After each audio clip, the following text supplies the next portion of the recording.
A história se repete.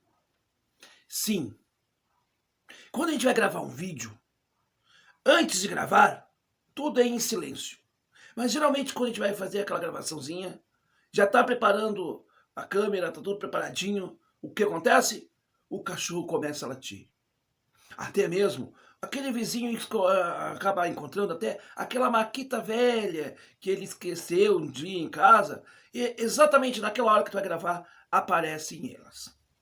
Pois é, isso acontece, né? A vida se repete todo instante. Há alguns anos atrás, em entrevista à Rádio Gaúcha, a deputada federal Maria do Rosário defendeu o Lula por conta daquela expressão que ele usou do grelo duro. Não sei se você se lembra dessa história.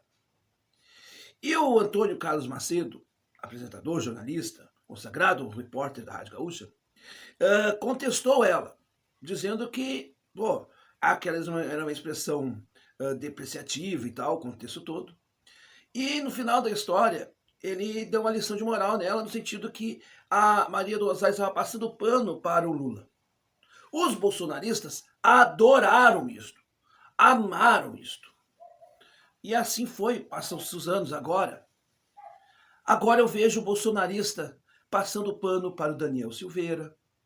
Claro, sem falar, é claro, de passar o pano para o ídolo maior deles, o Bolsonaro. Há alguns tempos atrás, eu publiquei um vídeo aqui, que era um pedaço da escolinha do professor Raimundo, a versão nova, essa versão mais moderna, em que o Marcelo Adnet interpretava o Rolando Lero e foi feita uma piada com relação ao Queiroz. Todos os dias, ou a cada 15 dias, ou enfim, esse vídeo é muito acessado aqui no canal. Eu queria que outros fossem mais acessados, mas esse é o mais acessado ultimamente. E tem sempre alguém criticando o Adnet, porque não é igual à escolinha tradicional, antiga, ou por que ele está fazendo essa crítica ao Bolsonaro e tal. Estas mesmas pessoas que adoravam quando se fazia críticas no humor mais recente à Dilma, ao Lula e outras figuras do PT, quando você faz uma crítica ou se aponta uma crítica para o Bolsonaro e os seus, aí já não presta. Então a história se repete. Porque é um ditado que minha avó dizia, eu não cheguei a conhecer minha avó, que ela dizia o seguinte, minha avó materna: a língua é o chicote da bunda. É um ditado até um pouco chulo, mas ele é muito verdadeiro. A língua é o chicote da bunda, porque tem gente que aprendeu a só apontar o dedo para os outros e esqueceu de apontar os 3 dedos para si próprio. Estes mesmos que dizem que são defensores da vida, mas se calam quando o presidente ataca a vacina.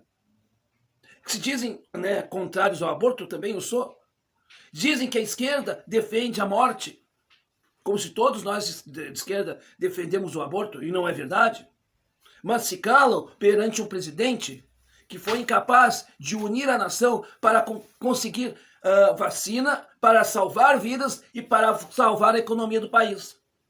Então a história se repete. E como dizia a minha querida avó, não cheguei a conhecer infelizmente, a língua é o chicote da bunda, porque vocês que tanto apontam o dedo para os outros, que gostam de dizer que os outros são ladrões, corruptos, são aqueles que se calaram com a tal PEC em defesa a PEC aquela para defender os políticos ladrões.